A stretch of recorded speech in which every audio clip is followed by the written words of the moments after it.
नमस्कार भाइयों। आज का टॉपिक है chapter 3 legal requirements before starting the site. हमसे एक जगह क्वेश्चन पूछा गया इंटरव्यू में, लीगल रिक्वायरमेंट क्या क्या है। तो मैंने बताया दिया welfare facility, first aid facility, TPI certificate, लेकिन वो गलत बता दिया। तो इसके जवाब में what is the legal requirement before starting the site. Site चालू करने से पहले क्या क्या लीगल कानूनी अधिकार क्या क्या है, उसके बारे में आज बात करूंगा। लेकिन उससे पहले हम लोग को ये पता रहना चाहिए कौन तरह का साइट चल रहा है। वो ग्रीन फील्ड के अंदर आता है या ब्राउन फील्ड के अंदर आता है। ग्रीन फील्ड उस फील्ड को कहा जाता है जहां पर कोई भी कंस्ट्रक्शन कार्य काम नहीं हुआ है और खाली जगह है। वहां पर पेड़ पौधा झाड़ पात सब लगा हुआ है। ऐसी जगह को ग्रीन फील्ड कहा जाता है। और उस ग्रीन फील्ड में BOCW एक्ट 1996 एक्ट लागू होता है। दूसरा आ जाता है ब्राउन फील्ड।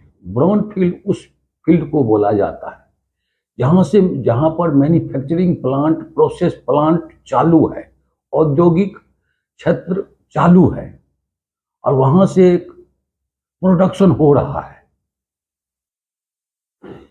तो वैसे क्षेत्र को ब्राउन फील्ड बोला जाता है। और वहां पर फैक्ट्री एक्ट 1948 लागू होता है। तो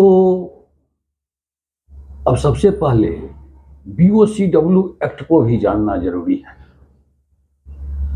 BOCW एक्ट का उपयोग कहां किया जाता है? तो यहां BOCW एक्ट का फुल फॉर्म होता है building and other construction workers, और एक्ट का हुआ 1996। ये हो गया बिल्डिंग बनाने का या अन्य कंस्ट्रक्शन काम चालू करने वाला श्रमिक के संबंध में बताया गया है। अब हम लोग को ये भी जानना जरूरी है where is the use of BOCW act. तो जवाब में यही होगा BOCW एक्ट जो है, it is used only green field in all India same.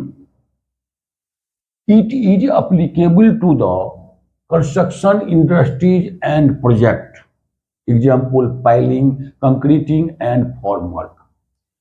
BOCW act का यूज ग्रीन फील्ड में किया जाता है और ऑल इंडिया में सेम तरह से लागू होता है। और यह एप्लीकेबल जो होता है कंस्ट्रक्शन, इन नया कंस्ट्रक्शन या इंडस्ट्री जो लगाया जाएगा या बिल्डिंग बनाया जाएगा उसमें इसका यूज किया जाता है। दूसरा हो गया factory act. Where is the use of factory act. Factory act का उपयोग कहां किया जाता है? तो फैक्ट्री एक्ट का It is used only brown field and process plant in all state different types. It is applicable to the manufacturing process plant where construction activities do not apply. इसमें ये बताया गया है इस फैक्ट्री एक्ट का उपयोग only brown field के लिए और प्रोसेस प्लांट के लिए यूज किया जाता है, जिसमें हर एक स्टेट में अलग अलग टाइप से उसका लागू होता है। और यह एप्लीकेबल होता है मैन्युफैक्चरिंग प्रोसेस प्लांट जहां पर कंस्ट्रक्शन वर्क चालू नहीं होगा।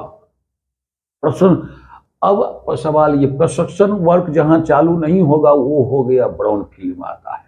और आपका BOCW एक्ट जो है उसमें दिया है एग्जाम्पल में क्या क्या काम होगा, तो पाइलिंग, कंक्रीटिंग और फॉर्मवर्क में सेटरिंग डिसेटरिंग जो होता है रेनफोर्समेंट, नया काम होगा। अब इसमें हम लोगों को ये सवाल उठता है, हम लोग जो प्रोजेक्ट एफजीडी प्रोजेक्ट बना रहे हैं, इस एफजीडी प्रोजेक्ट में ये किस फील्ड में आता है, तो ये आता है ब्राउन फील्ड में ही आएगा, क्योंकि वहां पर जो है हर एक तरह का एक तो बाउंड्री दिया हुआ है, और परमिशन हम लोग जो एक्सकेवेशन में जो परमिशन लेते हैं, उस परमिशन लेने में अंडरग्राउंड यूटिलिटीज भी आ जाता है, जैसे पाइपलाइन आ गया, वाटर लाइन आ गया, कम्युनिकेशन लाइन आ गया, और आपको इलेक्ट्रिकल लाइन आ गया, तो सब लाइन है, इसलिए इसको हम लोग ब्राउन फील्ड के अंदर में काम कर रहे हैं। अब आगे आ जाता है ग्रीन फील्ड और ब्राउन फील्ड, तो क्लियर हो गया। अब आ जाता है what is the legal requirement before starting the site. Site चालू करने से पहले क्या क्या कानूनी अधिकार है। यहाँ पर तो पहले जो मिल चुका है, ब्राउन फील्ड में बहुत कुछ सुविधा पहले से रहता है और ग्रीन फील्ड में कुछ भी सुविधा नहीं रहता है, तो उसके आधार पर हम लोग उसका डिस्कशन करेंगे। यहाँ यह बात हो रहा है जो लीगल रिक्वायरमेंट क्या क्या है। तो सबसे पहला है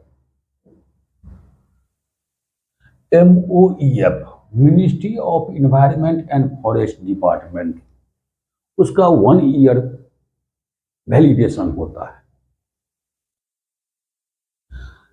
पर इसका मतलब यही है, पर्यावरण और वन मंत्रालय से, स्टेट गवर्नमेंट से इसका परमिशन लिया जाता है, पहला। दूसरा हो गया है SPCB, state pollution control board, ये भी स्टेट गवर्नमेंट से लिया जाता है, जिसका वैलिडेशन 1 ईयर का ही होता है। उसके बाद हो NOC, नो ऑब्जेक्शन सर्टिफिकेट, ये जो होता है स्टेट गवर्नमेंट से लिया जाता है, जो कंप्लीट द प्रोजेक्ट कंप्लीट होने तक उसका वैल्यू रहता है। उसके बाद हो गया BSNL, भारत संचार निगम लिमिटेड, इसका भी कंप्लीट द वर्क होता है, ये भी स्टेट गवर्नमेंट से लिए, जिस स्टेट में काम होगा उसी स्टेट में होगा। इसके बाद SESCOM, state electricity supply company limited, जैसे एफजीडी प्रोजेक्ट में है, ये ब्राउन फील्ड में आता है, तो यह इलेक्ट्रिसिटी पहले से उपलब्ध है, इसका complete the work, project complete होने तक इसका आता है। उसके बाद होगा AAI, airport authority of India, इसका 5 साल का 5 इयर्स का होता है। एयरपोर्ट का इसलिए लिया जाता है, किसी तरह का अगर बिल्डिंग बनेगा, हाई राइज बिल्डिंग बनेगा या हाई राइज टावर लगेगा, तो उसमें उसके लिए परमिशन लिया जाता है, जो उसका रूट के मुताबिक वो लोग अपना काम करता है। उसके बाद HAL, Hindustan aeronautical limited, completed दो वर्क होता है।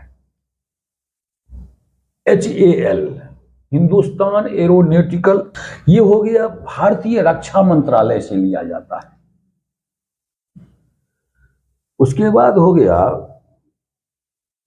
SDA, state development authority, complete the work, state development का एक संस्था रहता है, उसमें किसी तरह का अगर बिल्डिंग हाई राइज बनाया जाता है तो उससे परमिशन लिया जाता है, नगर निगम होता है उसमें, तो उसका परमिशन लिया जाता है। उसके बाद हो गया आपका labour licence and permission for court, अब कोर्ट से लेबर लाइसेंस का परमिशन लिया जाता है, जो आपके पास कितना लेबर रहेगा, ये भी उसका वैलिडेशन 1 ईयर का ही होता है। और 11वां हो गया BOCW act, permission for state government, BOCW act का भी परमिशन लिया जाता है। और इस प्रोजेक्ट में भी हमारे कंपनी में जैसे मैं देखता हूं, BOCW एक्ट और फैक्ट्री एक्ट दोनों का परमिशन 1 ईयर का लिया जाता है, मैं यहां की बात कर रहा हूं। और company tie up for nearest hospital, company का टाई अप होना चाहिए नियरेस्ट हॉस्पिटल से, रजिस्टर्ड डॉक्टर से होना चाहिए, क्योंकि किसी तरह का इमरजेंसी होने पर वहां उसको इलाज ट्रीटमेंट किया जा सके, इसके लिए हॉस्पिटल वहां होना चाहिए। लेकिन यहाँ बात है ब्राउन फील्ड में, जैसे हम लोग एफजीडी में कर रहे हैं, ये सुविधा पहले से वहां फर्स्ट एड फैसिलिटी का सुविधा पहले से तैयार है ऑटोमेटिकली, क्योंकि वह ब्राउन फील्ड में आता है। Welfare facility provide for all employ, सभी काम करने वाले आदमियों के लिए वेलफेयर फैसिलिटी में आ जाता है। आपको रेस्ट सेट आ जाता है, वॉशिंग हाथ धोने वाला आ जाता है, टॉयलेट आता है, पीने का पानी आ जाता है, ये सब होना जरूरी है। तो इस तरह से 13 तरह का परमिशन लिया जाता है। ये हो गया चैप्टर 3। अगर चैप्टर 4 में कुछ बेसिक नॉलेज ऑफ सेफ्टी के बारे में बताएंगे, जो एक्सीडेंट हो गया, इंसिडेंट हो गया, अनसेफ एक्ट हो गया, अनसेफ कंडीशन हो गया, डेंजरस अकोरेंस हो गया, सेफ्टी इंडक्शन क्या होता है, टीबीटी क्या होता है, बेसिक नॉलेज भी पता रहना जरूरी है, क्योंकि कहीं कहीं इंटरव्यू में ये सवाल भी पूछ देता है, आप सुबह में क्या करते हैं। हमसे भी पूछ दिया क्या करते हैं, मैं बोला टीबीटी में भाग लिया। टीबीटी क्या होता है, तो आदमी को पता रहना चाहिए, पता रहेगा तब ये आप किसी को जवाब दे पाइएगा। कहां से पूछ देगा उसका कोई ठिकाना नहीं है। इंटरव्यू में ये भी बात ध्यान रखना चाहिए, जैसे हमको इसके बारे में पूछा लीगल रिक्वायरमेंट, तो मैं 2-3 जवाब दिया और नहीं हुआ, मैं यही बोल दिया आपका क्वेश्चन सर हम नहीं समझे।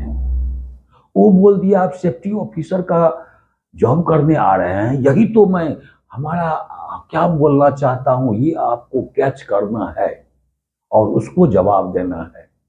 लेकिन उसमें ये बात नहीं हुआ, लेकिन दूसरा क्वेश्चन का जवाब तो हमको हो गया, तो उसका सिलेक्शन हो गया। ठीक है, थैंक यू, धन्यवाद। नमस्कार भाइयों, आज जो है 20 दिन के बाद लगभग क्लास चल रहा है। इसके लिए मैं माफ़ी चाहता हूँ, मैं घर चला गया था, इसके वजह से क्लास बंद हो गया। अब रेगुलर क्लास चालू रहेगा। तो आज का टॉपिक है chapter 4, basic knowledge of safety definition, सुरक्षा परिभाषा का बुनियादी ज्ञान। ये पार्ट 2 में आता है। आज कुछ बचा हुआ है, जैसे नियर मिस हो गया, डेंजर हो गया, डेंजरस अकूरेंस हो गया, सेफ्टी ऑब्जर्वेशन, सेफ्टी सर्वे हो गया और सेफ्टी इंस्पेक्शन हो गया। आप लोग सोचते होंगे इतना ही क्यों है। इसके अलावा जितना भी डेफिनेशन है, जितना भी परिभाषा है, परिभाषा के साथ उसका विस्तृत जानकारी दिया गया है। वो प्रत्येक का चैप्टर बनाया गया है कि जो जितना बताए सेफ्टी डेफिनेशन, ये जो है इसका चैप्टर नहीं है, इसलिए इसको मैं परिभाषित करके समझा रहा हूं और जानकारी अपना जो भी है वो मैं दे रहा हूं। आगे का जानकारी सेफ्टी डेफिनेशन जितना भी है उसका अलग अलग चैप्टर बनाया गया है और हर एक चैप्टर में, हर एक अध्याय में उसका विस्तृत जानकारी दिया गया है। जैसे हो गया आपका ऑडिट हो गया, एक्सीडेंट इन्वेस्टिगेशन हो गया, इंजरी हो गया, फर्स्ट एड हो गया, लिफ्टिंग इक्विपमेंट हो गया, स्कैफोल्डिंग हो गया, वर्किंग एट हाइट हो गया, जितना भी दिया गया, कन्फाइंड स्पेस हो गया, रेडियोग्राफी हो गया, एक्सकैवेशन हो गया, जो भी है बचा हुआ है उसका डेफिनेशन के साथ उसका विस्तृत जानकारी फर्स्ट में बताया गया है, जो मैं आगे बताऊंगा। आज का है बचा हुआ जो है नियर मिस, इसको निकट चूक और बाल बाल बच गया कहा जाता है। इसको परिभाषा के रूप में हम कह सकते हैं, if any accident happens there was no property loss and no life loss and may both happen. कुछ ऐसा दुर्घटना घटा जिसमें न संपत्ति का नुकसान हुआ, न जान माल का नुकसान हुआ, न किसी को जान का नुकसान हुआ, लेकिन दोनों हो सकता था, लेकिन बाल बाल बच गया। इसको बताया जाता है नियर मिस। जैसे example, water tanker tilted, water पानी का टैंकर जा रहा था, वो झुक गया। हमारे नजदीक में एक मटेरियल हाइट से गिर गया, one material fell from height near us. हमारे नजदीक में एक मटेरियल ऊपर से गिर गया, लेकिन हमको कुछ नहीं हुआ, नो मटेरियल का कुछ हो गया, कुछ हुआ, तो इसको नियर मिस बोला जाता है। दूसरा हो गया डेंजर। डेंजर का मतलब खतरा भी होता है और खतरनाक जगह भी होता है। It is any zone where high risk involved. ऐसा खतरा और खतरा वाला जगह, ऐसा खतरनाक जगह जहां पर आदमी को जान गंवाने का खतरा हो, जहां पर आदमी को जान जाने का खतरा हो, ऐसे जगह को डेंजर जोन का बोला जाता है, खतरनाक जगह बोला जाता है। जैसे एग्जाम्पल के तौर पर इलेक्ट्रिसिटी, बिजली का खतरा है, उसमें भी तो डेंजर लिखा हुआ रहता है। अगर उसको आदमी अकस्मात टच करेगा तब तो जान चला जाएगा। ये हो गया डेंजर जोन। इसके बाद हो गया, दूसरा हो गया conveyor belt is running where man is cleaning the dust. Conveyor belt चालू है, रनिंग पोजीशन में है, और वहां पर आदमी डस्ट का क्लीनिंग, रेगुलरली क्लीनिंग कर रहा है। कभी भी उसको और कन्वेयर बेल्ट में टच करेगा, उसका जान, हाथ पांव भी जा सकता है और जान भी जा सकता है। ये हो गया आपका डेंजर जोन हो गया। तो नियर मिस भी हो गया, डेंजर भी हो गया। अब हो गया डेंजरस अकुरेंस, खतरनाक घटना। डेंजर अकुरेंस, खतरनाक घटना है। If any accident happens but only property loss but no life loss, it is called dangerous occurrence। ऐसा खतरनाक घटना घटा जिसमें ओनली प्रॉपर्टी का लॉस हुआ, लेकिन आदमी का लॉस नहीं हुआ। ऐसी खतरनाक घटना को डेंजरस अकुरेंस बोला जाता है। एग्जाम्पल के तौर पर ब्लास्ट ऑफ पाइपलाइन, पाइपलाइन का विस्फोट हो गया। Blast of stream line, stream line का विस्फोट हो गया। और तीसरा एग्जाम्पल हो गया स्ट्रक्चर कोलैप्स, किसी स्ट्रक्चर का कोलैप्स हो गया। ये हो गया डेंजरस अकुरेंस। इसमें एक इंपॉर्टेंट बात यह है, note, dangerous occurrence is reporting to the factory inspector within 12 hours. Dangerous occurrence का जो रिपोर्ट है 12 घंटा के अंदर फैक्ट्री इंस्पेक्टर को रिपोर्ट करना जरूरी है। 12 घंटा के डेंजरस अकूरेंस का रिपोर्ट जो है 12 घंटा के अंदर फैक्ट्री इंस्पेक्टर को रिपोर्ट करना पड़ता है, करना जरूरी है। ये फैक्ट्री एक्ट में बताया गया है। फैक्ट्री एक्ट का तो विस्तार से बाद में बताऊं। चौथा हो गया सेफ्टी ऑब्जर्वेशन और सेफ्टी सर्वे, सुरक्षा अवलोकन और सुरक्षा सर्वेक्षण। सर्वे और ऑब्जर्वेशन दोनों हो गया साइड में घूमना, घूमकर काम करने वाले जगह को, आदमी को, इन्वायरमेंटल हजार्ड को देख रेख करना।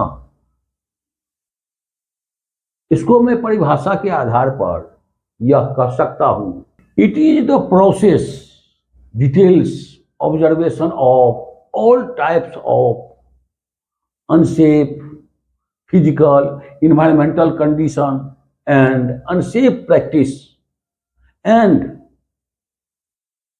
immediate take corrective action against the observation.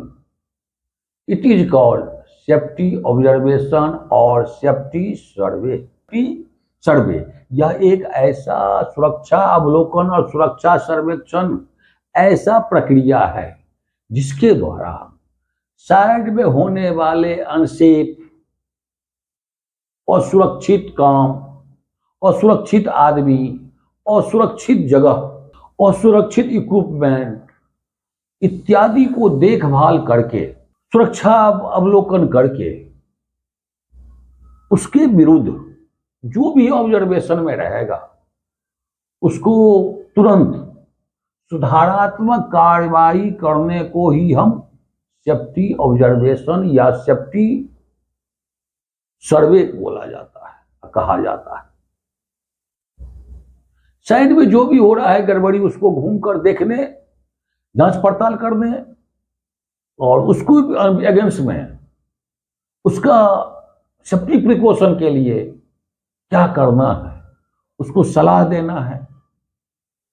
अगर आदमी गड़बड़ी कर रहा है तो सलाह देना है, और इक्विपमेंट गड़बड़ी है तो उसको बदलना है, जगह का गड़बड़ी है तो उसको ठीक करना है।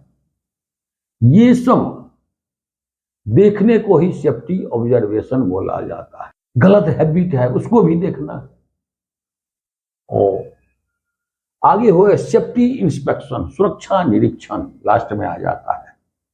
व्हाट इज सेफ्टी इंस्पेक्शन, सुरक्षा निरीक्षण क्या है? तो परिभाषा के आधार पर हम कह सकते हैं कि safety inspection find out the hazards according to the checklist and immediate take corrective action against the observation. Safety inspection, सुरक्षा निरीक्षण जो है वो चेकलिस्ट के द्वारा, चाहे चेकलिस्ट जो भी हो, इलेक्ट्रिकल का हो, हाउसकीपिंग का हो, वर्किंग एट हाइट हो, लिफ्टिंग हो, रिगिंग हो, स्कैफोल्डिंग हो, जो भी काम हो रहा है वर्क एक्टिविटी के मुताबिक जो चेकलिस्ट दिया जाता है उसके आधार पर हम खतरा को खोजना है, और खतरा को खोज करके वैसे आगे खतरा कितने तरह का होता है वो भी आगे बताया जाएगा। तो खतरा को खोज करके उसको सुधारात्मक कार्रवाई करने को ही हम सेफ्टी इंस्पेक्शन कहते हैं। एग्जाम्पल में हो गया इलेक्ट्रिकल हो गया, मैकेनिकल इक्विपमेंट हो गया, लिफ्टिंग इक्विपमेंट हो गया, वर्किंग एट हाइट हो गया, हाउसकीपिंग हो गया। ये सब जितना भी वर्क एक्टिविटी चलता है उसका चेकलिस्ट होता है। चेकलिस्ट के अनुसार उसमें उसको खतरा को खोजना है। चेकलिस्ट में जो जो जो पॉइंट दिया गया है वो पॉइंट उसको सही करके मिलाना है। जो इक्विपमेंट चाहे हाइड्रा का हो गया, चेकलिस्ट, उसमें क्या क्या है, क्या क्या नहीं है तो उसको सुधारात्मक कार्रवाई करने को ही हम सेफ्टी इंस्पेक्शन बोलते हैं। अब आगे जो भी पॉइंट रहेगा, जो भी डेफिनेशन छुटा हुआ है, उसका प्रत्येक अध्याय है और अध्याय के मुताबिक उसको मैं जानकारी दूंगा। आगे का है चैप्टर 5। चैप्टर 5 में यही बताया जाएगा safety management system. What is safety management system, safety management system क्या है, तो एक एक करके ऐसे बताते रहूंगा, आप लोग फॉलो करते रहिए। और जो गड़बड़ी हो जाता है हमसे, जो आदमी है सबसे भूल होता है, जो भूल होगा उसमें आप कमेंट में बताइएगा, जो आपने ऐसा गड़बड़ी कर दिया तो उसको को भी मैं देख रेख करूंगा। सबके पास सब कुछ का जानकारी नहीं रहता, जो भी मेरे पास जानकारी है वो आप लोगों को शेयर कर रहा हूं, और जो जानकारी नहीं है वो आप लोगों से भी हमको शेयर हो जाएगा। तो ज्ञान देने से ज्ञान बढ़ता है, ज्ञान घटता नहीं है। ठीक है, थैंक यू। नमस्कार भाइयों, आज के सेफ्टी प्रोफेशनल इंटरव्यू क्लासेस में chapter 5 safety management system. Safety management system, उसको शॉर्ट में SMS बोला जाता है, इसको हिंदी में सुरक्षा प्रबंधन प्रणाली बोला जाता है। हमारा पहला सवाल है, what is your safety management system, सुरक्षा प्रबंधन प्रणाली क्या है। Safety management system adopted by the top management to achieve safety goals like safe work atmosphere, providing safe machinery and giving safety training to the workers and implementing safety rule and regulation. It is called safety management system. Safety management सुरक्षा प्रबंधन प्रणाली top management के द्वारा सुरक्षा लक्ष्यों को प्राप्त करने के लिए अपनाई गई कुछ नियम हैं, जैसे सुरक्षित कार्य वातावरण का निर्माण करना, सुरक्षित मशीन उपलब्ध कराना और सभी वर्कर को सेफ्टी डिपार्टमेंट के द्वारा ट्रेनिंग देना, और इन सभी नियमों को लागू करना ही सेफ्टी मैनेजमेंट सिस्टम सुरक्षा प्रबंधन प्रणाली कहा जाता है। दूसरा हो गया, what is the main factor of safety management system, सुरक्षा प्रबंधन प्रणाली का कारक क्या है। तो main factor of safety management system like safety policy, organisation, planning and auditing and reviewing performance etc. Main factor of safety management system, सुरक्षा प्रबंधन प्रणाली का कारक जो है, सेफ्टी पॉलिसी बनाना, अच्छा ऑर्गेनाइजेशन बनाना, जिसको संगठन बनाना, उसमें संगठन को प्लानिंग देना, उसको देखभाल करना, उसको ऑडिट करना, और समय समय पर उस पूरा सिस्टम को रिव्यूइंग करना, जांच पड़ताल करना, जो हमारा सिस्टम ये सही तरीका से चल रहा है कि नहीं चल रहा है। यही हो गया सेफ्टी मैनेजमेंट सिस्टम का कारक हो गया। तीसरा हो गया, what is the main supporting element of safety management system, सुरक्षा प्रबंधन प्रणाली का सपोर्टिंग में सपोर्ट करने वाले सेफ्टी मैनेजमेंट जो चलेगा, उसमें मैनेजमेंट होता है, उसमें ऑर्गेनाइजेशन होता है और एडमिनिस्ट्रेशन होता है। तीनों की सहायता से सेफ्टी मैनेजमेंट सिस्टम चलता है। What is the main supporting element of safety management system, सुरक्षा प्रबंधन प्रणाली को सपोर्ट करने वाले तत्व क्या सब है। तो पहला हो गया मैनेजमेंट, उसको प्रबंधन बोला जाता है। It is the higher level and decide the organisation structure. यह सबसे उच्च स्तर का मैनेजमेंट जो होता है, सबसे उच्च स्तर का होता है, और वही संगठन का शक्ति तय करता है कि हमको किस आधार पर इस संगठन को चलाना है, वही हो गया मैनेजमेंट। ये टॉप मैनेजमेंट में होता है। दूसरा हो गया ऑर्गेनाइजेशन, ये संगठन है। तो संगठन कैसे बनता है, इसमें कैसे बताया गया है कि संगठन कुछ सबको मिलाकर बनाया गया है। जैसे it is the combined by workers, supervisor, supporting staff and line of authority. The organisation has the reporting system, the chief of the safety manager, assisted by the safety engineer, safety officers, fire officer, fire coordinator and bottom level, सबसे नीचे bottom level workforce has safety supervisor, fire supervisor, fire fighters, safety watch, safety steward and safety technician like scaffolder, fitter, welder and electrician etc. तो organisation है पूरा काम करने वाले worker से लेकर सुपरवाइजर और सपोर्टिंग जो भी स्टाफ है और उस काम करने का लाइन ऑफ अथॉरिटी जो मेन आदमी है, ये सब होता है। उसके साथ यह ऑर्गेनाइजेशन रिपोर्टिंग सिस्टम होता है। इसमें से उसका जो हेड होता है चीफ, वो सेफ्टी मैनेजर कहलाता है और उसको सहायता करने के लिए safety engineer, safety officer, fire officer, safety coordinator और बॉटम लेवल नीचे स्तर में आता है safety supervisor, fire supervisor, fire fighters, safety watch, safety steward और हम उसको सहायता करने का वाले जो टेक्नीशियन होता है सेफ्टी डिपार्टमेंट को, जैसे हो गया स्कैफोल्डर हो गया, फिटर हो गया, वेल्डर और इलेक्ट्रीशियन, इतना सबको मिला करके ये संगठन ऑर्गेनाइजेशन बनता है। तीसरा हो गया एडमिनिस्ट्रेशन, प्रशासन।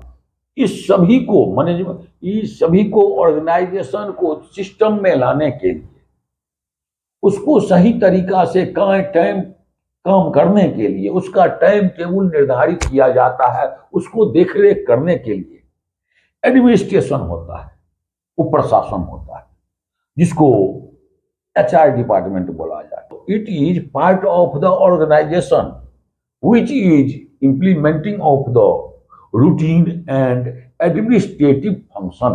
तो एडमिनिस्ट्रेशन हो गया प्रशासन, इस पूरा सिस्टम को नियमित रूप से और प्रशासनिक कार्यों को लागू करता है। ऑर्गेनाइजेशन को देखने के लिए यह ऑर्गेनाइजेशन का ही एक ऐसा हिस्सा होता है जो इसमें बनाए गए नियमों को नियमित रूप से देखभाल करने वाले कार्य जो करता है, वही एडमिनिस्ट्रेशन कहलाता है।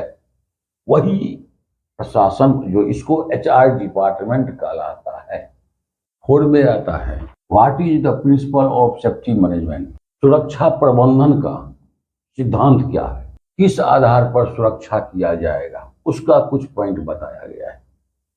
ये आता है mandatory requirements like PPE, welfare facilities provide to staff and workers. अनिवार्य रूप से साइट पर काम करने वाले सभी आदमियों को निजी सुरक्षा उपकरण और वेलफेयर फैसिलिटी कल्याण सुविधाएं देना आवश्यक है। All accident, incident and near miss can be avoided by proper planning at the work place.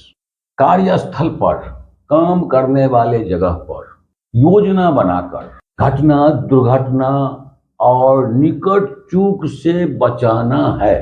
All types of injuries, fatalities and loss of property time can be minimised through preventive measures.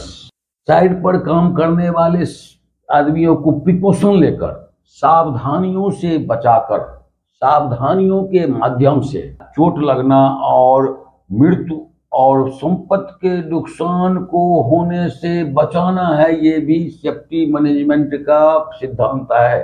It is giving to continuous training and monitoring to safe practice for all employees. सभी कर्मचारियों को सुरक्षित तरीके से काम करने के लिए जागरूक करना है और स्वस्थ वातावरण का निर्माण करना है। सभी कर्मचारियों को प्रशिक्षण देकर मोटिवेट करके स्वस्थ वातावरण का निर्माण करना है। मैं कहने का मतलब है ट्रेनिंग देना है, मोटिवेट करना है, जागरूक करना है, करके आदमी को सेफ करना है। Regular monitoring, inspection, safety audit at the work place.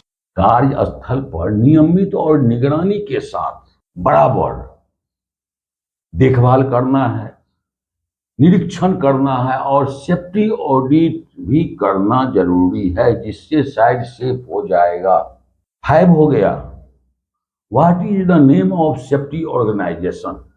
जैसे वर्ल्ड सेफ्टी काउंसिल, विश्व सुरक्षा संगठन, विश्व सुरक्षा परिषद, ब्रिटिश सेफ्टी काउंसिल, ब्रिटिश सुरक्षा परिषद भी है, नेशनल फायर प्रोटेक्शन एसोसिएशन, राष्ट्रीय अग्नि सुरक्षा संघ है, और NSC of India, national safety council, राष्ट्रीय सुरक्षा परिषद, जिसका दूसरा नाम राष्ट्रीय सुरक्षा संघ कहा जाता है, जो इंडिया में है।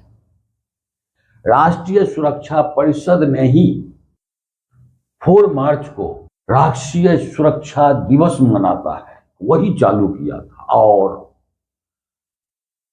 4 मार्च से 11 मार्च तक राष्ट्रीय सुरक्षा वीक, नेशनल सेफ्टी वीक भी राष्ट्रीय सुरक्षा परिषद के द्वारा ही मनाया जाने लगा। ये बहुत इंपॉर्टेंट है। ठीक है, थैंक यू। नमस्कार भाइयों, आज का टॉपिक है chapter 6, how to create JSA, job safety analysis कैसे बनाया जाता है, काम सुरक्षा विश्लेषण कैसे तैयार किया जाता है, इसके बारे में हम लोग आज थ्योरेटिकल और प्रैक्टिकल बिना सस्पेंस का इसको आज पूरा करना है। इस पर थोड़ा आप लोग ध्यान दीजिएगा। दूसरा बात यह है, कितना भी आप सेफ्टी में पढ़ लीजिए, कितना भी आ जाए, एक्सपीरियंस कितना भी हो जाए, लेकिन आपको जब तक जेएसए बनाना नहीं आता है तब तक आपके काम का वैल्यू, सेफ्टी प्रोफेशनल का वैल्यू बिल्कुल नहीं। एक जगह इंटरव्यू में 5000 आदमी पहुंच गया गुजरात में, वहां पर यही तय किया गया, जिसको जेएसए बनाने आता है उसी को लिया जाएगा। तब क्या किया, तो आदमी को बुलाया गया, एक एक करके सबको बोला जेएसए बनाइए। उसमें जितना सफल रहा जेएसए बनाने में, उसी को फिर इंटरव्यू लिया, बाकी को वहीं पर छांट दिया। जैसे आदमी सेफ्टी में जीवित रहता है, सेफ्टी सुरक्षा देखता है, वैसे ही सेफ्टी का ये सांस लेने वाला एक तरह का नोज है, ये नाक है जिससे हम लोग सांस रहते हैं और जीवित रहते हैं। उसी तरीका से प्रोफेशनल सेफ्टी में जेएसए बनाना उतना ही जरूरी है। उसी पर पूरा काम जो है सेफ रखा जाता है और उसी के आधार पर पूरा इंडिया में भी चल रहा है। रिलायंस हो, टाटा स्टील हो, एलएनटी हो, जिंदल हो या एनटीपीसी हो, सब जगह यही फॉलो किया जाता है। इसमें पहला सवाल आ जाता है, what is JSA, job safety analysis, काम सुरक्षा विश्लेषण क्या है। Job safety analysis is a written procedure to identify potential hazards and their control measures present in each step of the job। जैसे जो है काम के प्रत्येक चरण में संभावित खतरे को पहचाना जाता है और खतरा को दूर करने के लिए, उसको नियंत्रण करने के लिए कंट्रोल मेजर दिया जाता है, प्रिकॉशन सावधानी दिया जाता है। वही हो गया जेएसए, जॉब सेफ्टी एनालिसिस। दूसरा हो जाता है, what is the importance of JSA, काम सुरक्षा विश्लेषण का क्या महत्व है, ये क्यों बनाया जाता है जेएसए। इसका मुख्य काम क्या है, इसका महत्व क्यों है। तो इसके बारे में मैं बोल सकता हूं कि job safety analysis is a legal and written documents before a start any site and location which is include nature of job, identify the job, analyze the of job, identify the hazards, and corrective action should be taken. It is prepared, approved, and reviewed by top management. कोई भी नया site या स्थान पर काम चालू होने से पहले यह एक ऐसा लीगल और रिटन डॉक्यूमेंट्स है जिसमें किस टाइप का काम चलेगा, उसको काम के पहचान की जाती है, काम के एक्टिविटी को प्रत्येक एक्टिविटी में, सब एक्टिविटी में बांटा जाता है, उसमें कौन सा हजार्ड है, खतरा है, उसको पहचान किया जाता है और लास्ट में करेक्टिव एक्शन देकर उसको कंट्रोल किया जाता है। इस तरह से यह job safety analysis top management के द्वारा अनुमोदन किया जाता है और अप्रूव्ड भी किया जाता है। तीसरा हो गया what is the method of GSA, job safety analysis. GSA बनाने की विधि क्या है। जीएसए बनाने की विधि जो होता है, there are 4 method of preparing a job safety analysis. यह 4 विधि से ये जीएसए 4 स्टेपों से तैयार किया जाता है। इसमें पहला हो जाता है job identification, select the job. कौन सा टाइप का काम चल रहा है जो बताए, उस काम को चुनना, पहचान करके चुनना है। एग्जाम्पल के तौर पर जैसे वर्क एक्टिविटी हो गया, एक्सकैवेशन हो गया, हॉट वर्क हो गया, सेटरिंग डिसेटरिंग हो गया, lifting, concreting, scaffolding work and working at height हो गया। ये हो गया आपका जॉब आइडेंटिफिकेशन। दूसरा हो गया जॉब एनालिसिस, काम को विस्तार रूप में विश्लेषण करना है। Break down the job into successive method, what things are needed to complete this task. Job analysis, इसमें काम को विस्तार रूप में स्टेप बाय स्टेप विभाजित करना है और एक्टिविटी को सब एक्टिविटी में, कार्य गतिविधि को उप कार्य गतिविधि में छोटे छोटे टुकड़ों में बांटकर, जैसे what things are needed to complete those task. कोई भी एक्टिविटी हो जीएसए में, चाहे एक्सकैवेशन हो, वर्किंग एट हाइट हो, सेटरिंग डिसेटरिंग हो, कंक्रीटिंग हो, उसमें सबसे पहले तो पहला हुआ वर्क एक्टिविटी। तो वर्क एक्टिविटी क्या होगा, तो वर्क एक्टिविटी हो गया आपका एक्सकैवेशन मान लीजिए, तो हो गया पहला वर्क एक्टिविटी। उसमें काम को पूरा करने में क्या क्या चीज लगेगा, तो किसी भी काम को पूरा करने में 4 चीजों की जरूरत होती है, 4 थिंग्स। पहला हो गया मेन, आदमी की जरूरत होती है। दूसरा हो गया, अब आदमी में हो गया राम, श्याम, गौतम, सीता, लक्ष्मण, जो भी बोलिए, आदमी हो गया। Skilled, unskilled, high skilled, foreman, engineer, सब आ गया। दूसरा में आ गया मटेरियल। मटेरियल में आपका हो जाता है स्टील मटेरियल हो, सॉइल मटेरियल हो, केमिकल मटेरियल हो, वुडन मटेरियल हो, वो मटेरियल आ जाता है। उसके बाद आ जाता है इक्विपमेंट। आपका कौन सा इक्विपमेंट उसमें यूज होगा। अगर मोबाइल इक्विपमेंट होगा, चलने वाला गाड़ी का यूज होगा, या लिफ्टिंग इक्विपमेंट होगा, या पावर टूल्स होगा, या लिफ्टिंग टूल्स होगा, वो आ गया आपका इक्विपमेंट हो गया। और लास्ट में आ जाता है इन्वायरमेंट। इन्वायरमेंट हो गया our surrounding area and atmosphere, it is called environment. Environment में वर्किंग एरिया को 3 भागों में बांटा जाता है। 3 भागों में बांटने का विभाग इसलिए है, जो अगर मैं यहां हूं तो 0 लेवल पर हूं। 0 लेवल का हजार्ड्स अलग होता है खतरा,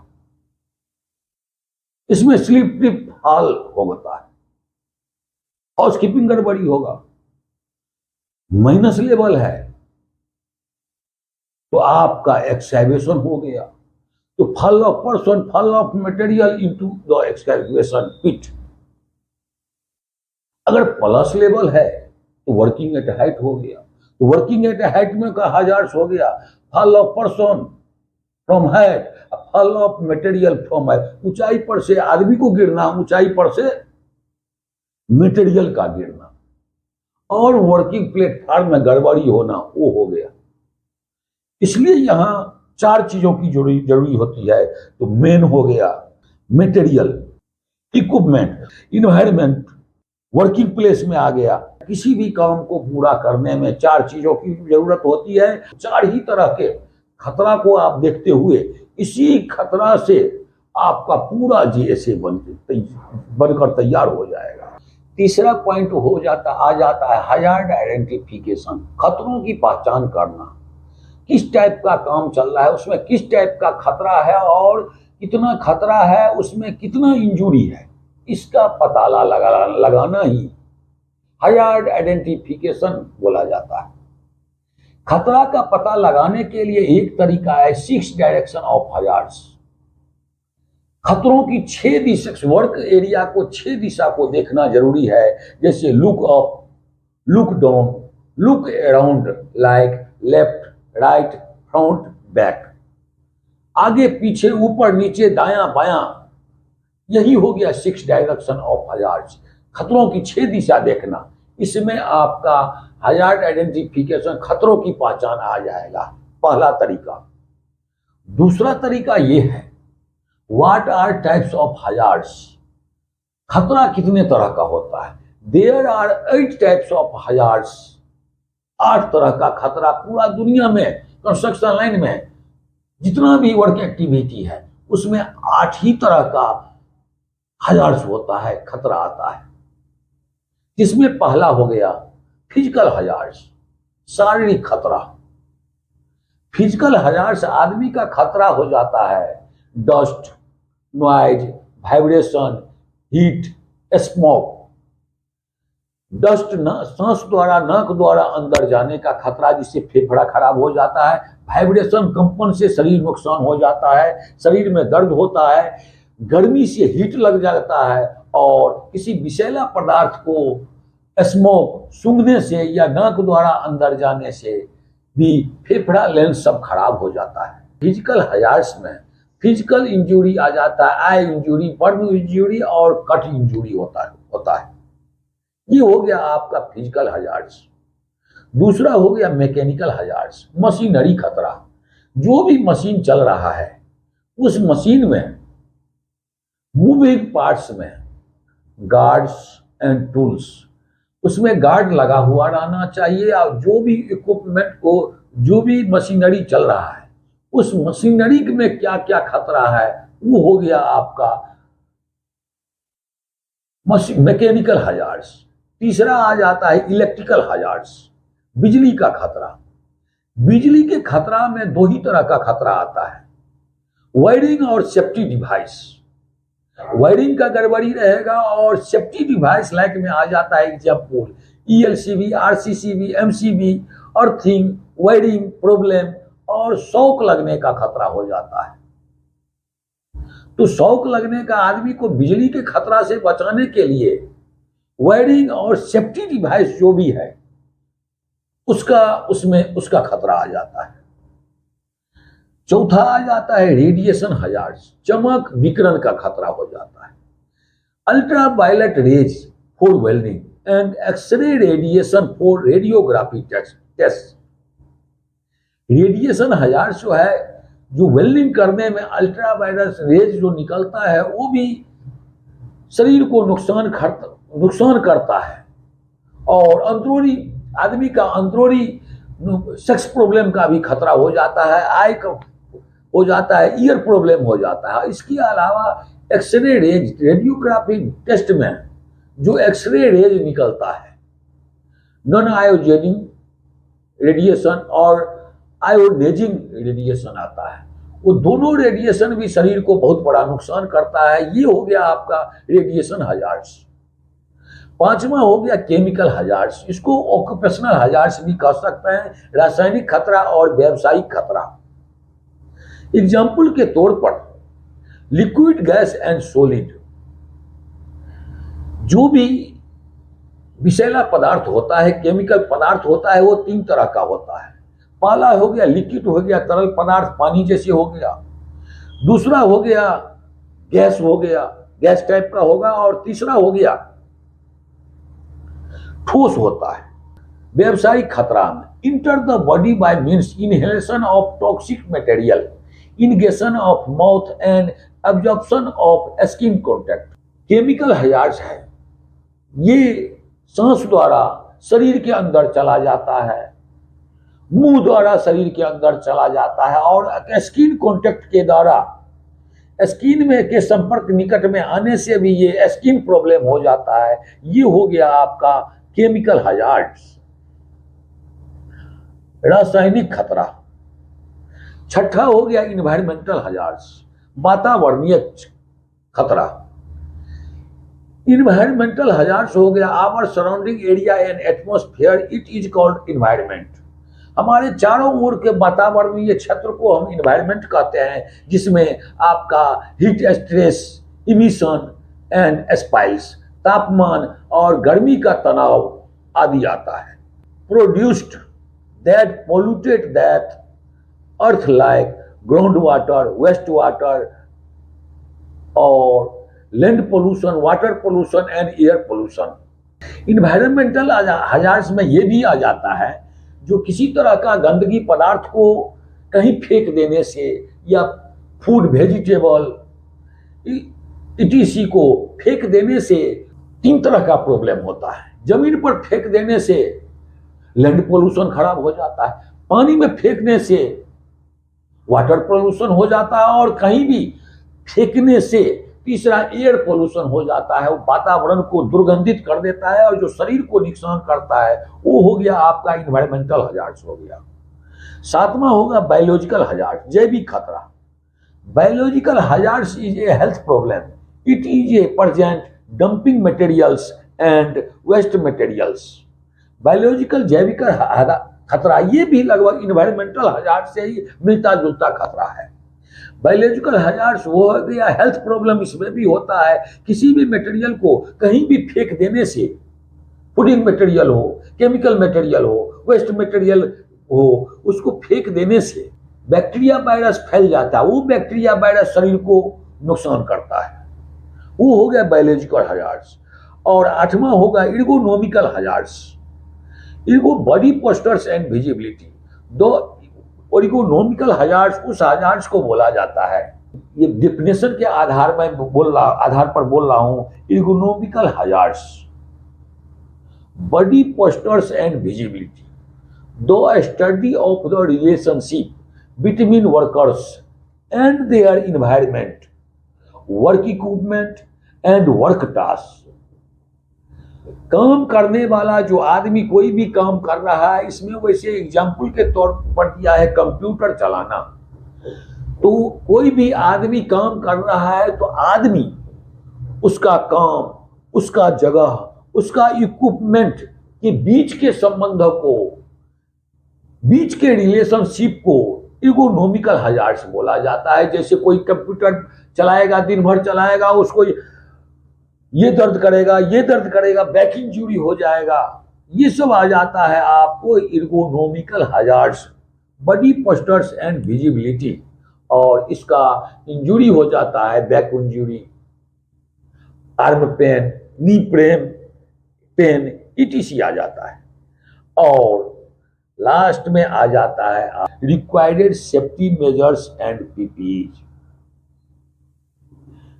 एक तरफ हो गया वर्क एक्टिविटी, दूसरा तरफ हो गया हजार्ड्स, और तीसरा में लास्ट में आ जाता है रिक्वायर्ड सेफ्टी मेजर से आवश्यकता अनुसार सुरक्षा देना और निजी सुरक्षा उपकरण का उपयोग करना, ये आ जाता लास्ट में। ये ध्यान से सुन लीजिए। In this the risk has to be reduced to a percent by taking necessary safety measures.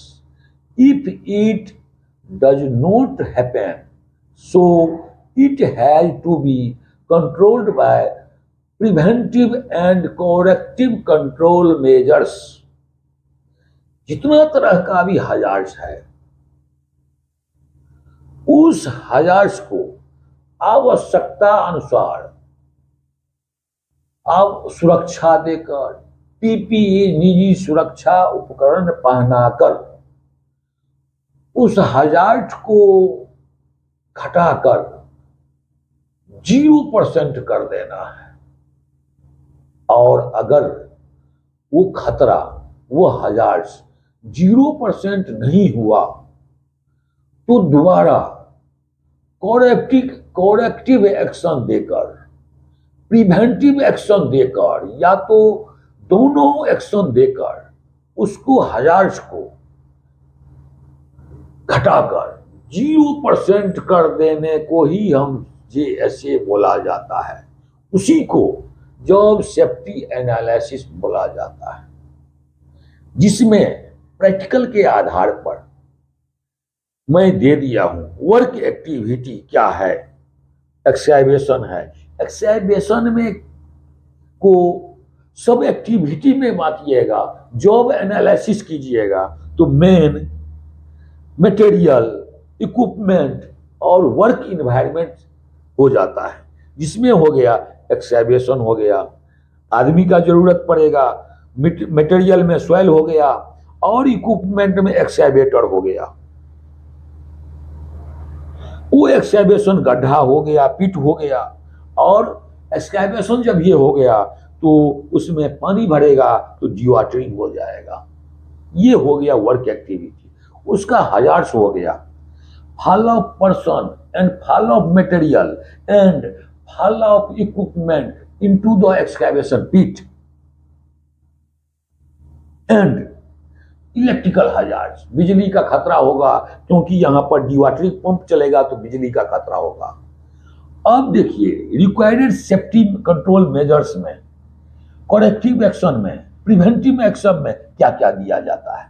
सबसे पहले तो PPEs, hard barricading, TBT, flagman, electrical device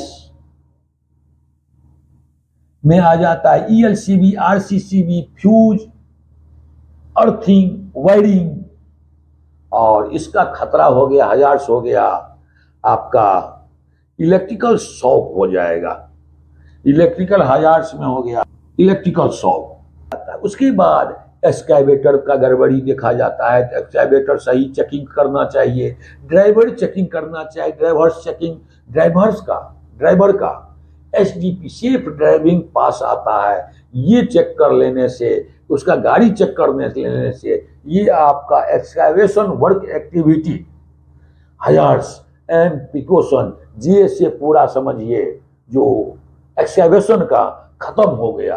अगर आप लोग बोलिएगा तो बाद में मैं JSA को अलग अलग टाइप के से वर्क एक्टिविटी के मुताबिक उसको बना करके दिखा दूंगा।